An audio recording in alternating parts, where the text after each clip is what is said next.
June 6, 1944. The waves crashed against the Norman coast with a fury that matched the chaos unfolding above. Through the smoke and carnage of Omaha Beach, a group of men moved with purpose that defied the hell surrounding them. These were not ordinary soldiers. They were Rangers, and the German defenders watching from their fortified positions had learned to fear that designation above all others. The story of why Wehrmacht troops came to dread the sight of Ranger shoulder patches began 2 years earlier, across the Atlantic in a quiet corner of Northern Ireland. In June 1942, Brigadier General Lucian Truscott stood before a carefully selected group of American volunteers at Carrickfergus. His mission was unprecedented: create the first American commando unit modeled after the British commandos who had been striking fear into Axis forces across Europe and North Africa. Truscott named this new unit the Rangers, invoking the legendary frontier fighters of colonial America. The 1st Battalion, officially designated the 1st Ranger Battalion, was placed under the command of Major William Orlando Darby, a charismatic West Point graduate whose leadership would become the stuff of legend. Darby understood something fundamental that would set Rangers apart from conventional infantry. His men would not simply learn to fight, they would be forged into weapons themselves. The training regimen Darby implemented at Achnacarry in the Scottish Highlands was deliberately designed to break men down before building them back up. According to military historian Robert Black's account in Rangers in World War II, the course washout rate exceeded 50%. Those who survived endured forced marches covering 25 miles in full combat gear, scaled cliffs while under live fire, and learned to kill silently with knives and bare hands. They trained in small unit tactics, demolitions, and amphibious operations until these skills became instinctive.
By the time the 1st Ranger Battalion boarded ships bound for Sicily in July 1943, German intelligence had designated them a priority threat. Captured Wehrmacht documents would later reveal that German commanders briefed their troops specifically on how to recognize and respond to Ranger attacks. The problem was that such briefings did little good. Rangers struck where they were least expected and vanished before reinforcements could respond. The Italian peninsula became the forge where the Ranger reputation transformed from rumor into nightmare. When Allied forces landed at Salerno in September 1943, the 1st, 3rd, and 4th Ranger Battalions spearheaded the assault at Meori, clearing the town and pushing inland while conventional units still struggled on the beaches. German defenders, many of them battle-hardened veterans from the Eastern Front, found themselves outmaneuvered by Americans who seemed to materialize from nowhere. Colonel Hermann Bauch, commanding German forces in the Salerno sector, wrote in his after-action report that Ranger units demonstrated infiltration capabilities exceeding even Soviet Guards formations. This, was not a compliment Germans gave lightly. The Red Army's elite guards units were respected and feared for their ferocity, but Rangers brought something different to battle. They combined that ferocity with precision and discipline that made them devastatingly effective. The Rangers' most famous action in Italy came at Cisterna in January 1944, though it ended in tragedy. Darby's force, now commanding 3 full battalions, received orders to infiltrate behind German lines and seize the town as part of the Anzio breakout attempt. On the night of January 29th through 30th, the 1st and 3rd Battalions moved forward in darkness, advancing 7 miles through enemy territory without detection. What happened next became a cautionary tale about the limits even of elite forces. As dawn broke on January 30th, the Rangers found themselves surrounded by elements of the Hermann Göring Panzer Division and the 5th 10th Panzergrenadier Division. The Germans had been preparing for a counterattack and had moved armor into positions the Rangers couldn't have anticipated. What followed was a 12-hour battle that saw 767 Rangers killed or captured out of the 767 who had advanced.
Those who reached the top fought through a moonscape of bomb craters and destroyed bunkers. They discovered the main guns had been moved inland, so small teams hunted across the countryside until they found and destroyed the artillery pieces. For 2 days, 225 Rangers held Point du Hoc against repeated German counterattacks, preventing the enemy from reinforcing the beach defenses. When relief finally arrived, only 90 Rangers remained combat effective. Understanding why German troops feared Rangers requires examining the psychological dimensions of their encounters. Wehrmacht training emphasized discipline, order, and predictable tactics. German soldiers knew how American infantry would typically attack: preparatory artillery barrage, followed by armor, with infantry advancing in coordinated waves. These were tactics Germans could prepare for and counter. Rangers destroyed these expectations. Captain Rudolf von Ribbentrop, commanding a company in the 12th SS Panzer Division, described his first encounter with Rangers in Normandy. They appeared behind our forward positions at dawn. We thought they were our own reconnaissance patrol until they opened fire. By the time we organized a response, they had killed 11 men and disappeared. We never understood how they penetrated our lines. The unpredictability itself became a weapon. German units facing Rangers couldn't establish routine defensive patterns because Rangers studied and exploited routine. They attacked at times when conventional forces would be resting. They used terrain that German doctrine considered impassable. They turned German tactical assumptions into vulnerabilities. Moreover, Rangers demonstrated a level of individual initiative that German command structure struggled to counter. Wehrmacht tactics relied on centralized control, with junior officers waiting for orders from higher command. Rangers operated on mission-type orders where individual soldiers made tactical decisions in real time. This meant that even if Germans killed Ranger officers, the unit continued functioning effectively. Sergeant Leonard Lomail, who personally destroyed the guns at Point du Hoc, acted entirely on his own initiative when he discovered the artillery pieces hidden in an orchard. German military psychiatrist Dr. Heinrich Neumann, who treated Wehrmacht soldiers during the war, noted in reports that survivors of Ranger encounters displayed symptoms consistent with what modern medicine would call post-traumatic stress. According to research by military historian Patrick O'Donnell documented in his book, Dog Company, German soldiers reported nightmares about silent American attackers who struck without warning. Some refused to sleep near perimeters after Ranger raids, fearing throat-cutting and darkness. The fear had rational foundations. Rangers trained extensively in night operations when most armies preferred fighting in daylight. They mastered the use of darkness, turning it into an ally that concealed their movements while amplifying German anxiety. A German defender couldn't see Rangers approaching, couldn't know if that shadow was a tree or a man with a knife, couldn't trust that his position was secure just because it had been quiet for hours. This psychological warfare was deliberate. Ranger training emphasized not just military effectiveness but psychological impact. Officers taught their men that killing one German sentry silently and leaving the body in a visible location created more fear than killing 10 in a firefight. The message was clear: nowhere was safe, vigilance had limits, and sleep itself became dangerous. The Germans gave Rangers nicknames that revealed this fear. They called them Schwarzteufel or Black Devils, a term previously reserved for certain Soviet partisan units. Some German units referred to Rangers as Roosevelt's Leibgarde, Roosevelt's personal guard, suggesting these were hand-picked elite troops answering directly to the American president. Neither term was accurate, but both reflected the outsized threat Germans perceived. The Rangers' fearsome reputation rested on more than psychological operations. Their tactical innovations gave them concrete advantages that German forces struggled to counter. While conventional infantry training focused on set-piece battles and linear tactics, Rangers pioneered small unit techniques that would later become standard for special operations forces worldwide. One of the most significant tactical advantages was the Ranger fire team concept. Traditional American infantry squads in World War II operated as single units under one sergeant's direct control. Rangers subdivided their squads into fire teams of 4 to 6 men, each capable of independent action. This meant a single Ranger squad could engage targets from multiple directions simultaneously, creating the impression of a much larger force while making it nearly impossible for defenders to identify the main axis of attack. Sergeant Robert Edlin, who served with the 2nd Ranger Battalion, explained this approach in his memoir, "We never came at Jerry head-on if we could help it. While one team fixed them with fire from the front, another team would be working around the flank. By the time they figured out where the real threat was, a third team had already moved to their rear. We didn't fight fair because fair fights get you killed." Rangers also revolutionized the use of demolitions in infantry combat. Every Ranger received extensive training in explosives, far beyond what regular infantry learned. They could construct improvised explosive devices from captured materials, calculate blast radii accurately, and employ shaped charges to breach fortifications. German defensive positions designed to withstand artillery bombardment proved vulnerable to Rangers who could approach under cover and place charges precisely where structures were weakest. The Battle of Hurtgen Forest in autumn 1944 demonstrated these tactical innovations under the worst possible conditions. The forest was a nightmare of dense woods, muddy trails, and German defenders who had fortified every position. Conventional American units suffered horrific casualties attempting frontal assaults. The 5th Ranger Battalion, operating in the same sector, employed different tactics entirely. Rather than advancing on roads and trails where Germans expected them, Rangers moved through the thickest vegetation. They traveled in small groups, navigating by compass, accepting slower movement in exchange for surprise. When they encountered German bunkers, they didn't assault directly. Instead, they'd observe patiently, noting shift changes and supply patterns. Then, at the moment of maximum vulnerability, a 4-man team would approach silently, place satchel charges, and withdraw before the explosion. Captain Otto Ernst Riemer, commanding German forces in one sector of the Hurtgen, reported to his superiors that Ranger tactics made it impossible to establish secure defensive lines. "They do not respect our fortifications," he wrote. "They simply find ways around them. My men cannot rest because these Americans appear any time. We are fighting ghosts." Rangers also exploited German weaknesses in night combat capability. Wehrmacht doctrine discouraged major operations after dark, as German commanders believed darkness negated their advantages in discipline and coordination. Rangers recognized this and made night their preferred operating environment. They trained until they could navigate, communicate, and fight effectively in total darkness. Simple techniques like using luminous tape on the back of helmets so men could follow each other without lights gave Rangers mobility German units couldn't match. Communications represented another Ranger advantage. While German forces relied heavily on radio and telephone communications that could be intercepted or disrupted, Rangers developed elaborate systems of hand signals and prearranged tactical plans that allowed coordination without electronic emissions.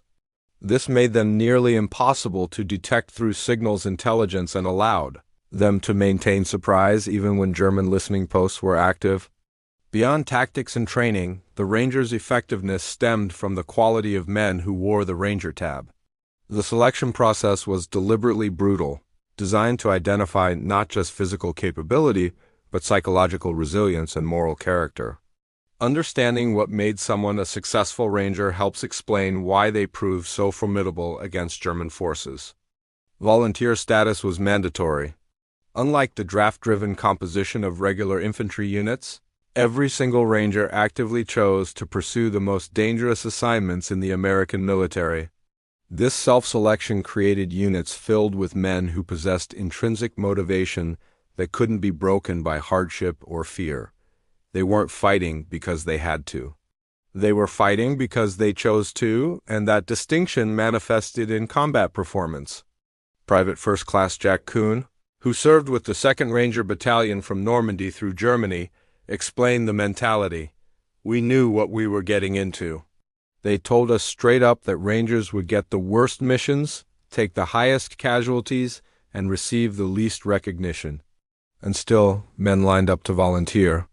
That tells you something about who we were. We weren't trying to survive the war.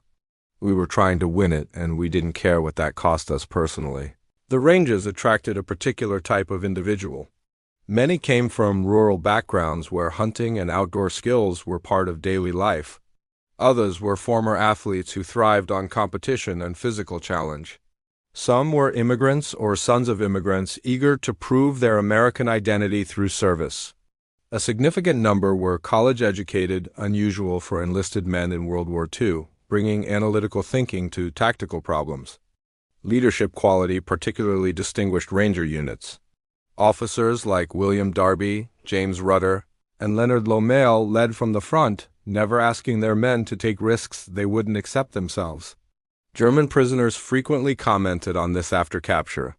Lieutenant Wilhelm Weber, captured by Rangers near Brest in August 1944, noted that the American officer interrogating him had obvious combat wounds and wore the same filthy uniform as his men. "Our officers were clean and directed from behind," Weber said. "These American officers fought alongside their soldiers. This created loyalty we could not match." The diversity within Ranger units also proved strategically valuable. Companies included Native Americans whose tracking skills were invaluable for reconnaissance, urban immigrants who understood close-quarters combat, and farm boys who could live off the land during extended operations behind enemy lines. This diversity meant Rangers could adapt to virtually any operational environment. Religious faith played a complex role in Ranger psychology. Many Rangers were deeply religious, attending services before major operations and carrying Bibles or prayer cards into combat. Others were secular but developed their own philosophical frameworks for processing the violence they both witnessed and inflicted.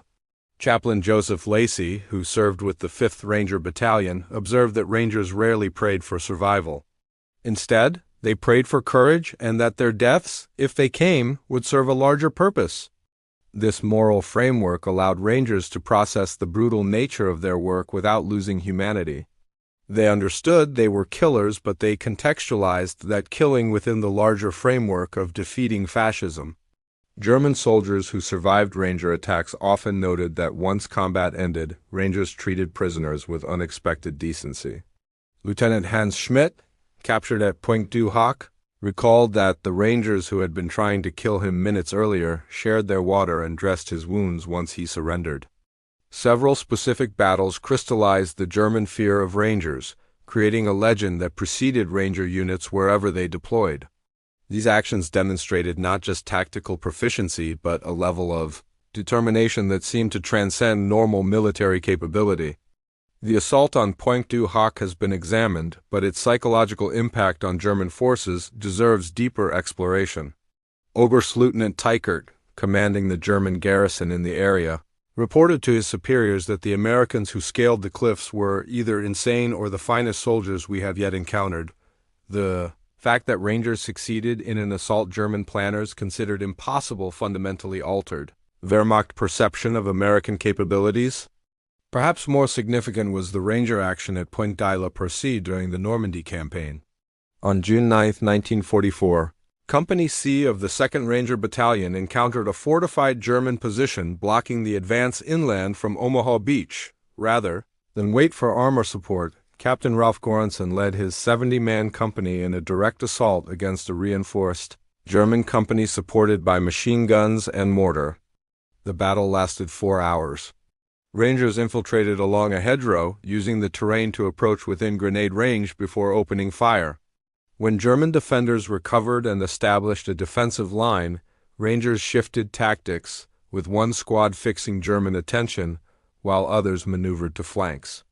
The Rangers lost 19 killed and wounded but destroyed the German position, capturing 69 prisoners and opening the route inland. What made this action significant wasn't the tactical outcome but what happened next. The captured German officer Hauptmann Klaus Heinrichsen asked to speak with the American commander. When Göransson met with him, Heinrichsen said his men had fought in Poland, France, and Russia without breaking, but they broke against the Rangers. "Your soldiers fight like devils," he said. "We could not stop them." This assessment quickly spread through German units as prisoners were processed and shared their experiences. The Battle of Brest in August and September 1944 provided another demonstration of Ranger capabilities under sustained combat. The French port city was heavily fortified, with German paratroopers and naval personnel defending prepared positions. The 2nd and 5th Ranger battalions received orders to spearhead the assault on Fort Montbarry, a 19th-century fortress the Germans had modernized with concrete and steel. For 6 days, Rangers fought through minefields, barbed wire, and interlocking fields of fire. They cleared bunkers one by one using flamethrowers, demolitions, and close-quarters combat. German defenders, expecting Americans to pause under such casualties, were stunned when Rangers pressed attacks regardless of losses. When the fortress finally fell, Ranger battalions had suffered over 30% casualties, but they'd eliminated an entire German garrison and opened the port to Allied use. Generalmajor Hermann Ramke, commanding German forces at Brest, surrendered directly to Ranger officers rather than to conventional infantry units. In his surrender, Ramke stated that his men had defended successfully against British and Canadian forces in North Africa, but could not hold against the Americans' elite troops. This surrender, to Rangers specifically, was noted in German military circles and added to the growing reputation. The winter battles in the Hurtgen Forest and Ardennes further cemented Ranger legend. During the Battle of the Bulge in December 1944, German intelligence identified Ranger units in the American line and specifically warned assault formations to avoid those sectors. German planning documents captured after the battle showed that Wehrmacht commanders actively routed attacks away from positions held by the 2nd and 5th Ranger battalions, preferring to hit regular infantry divisions instead.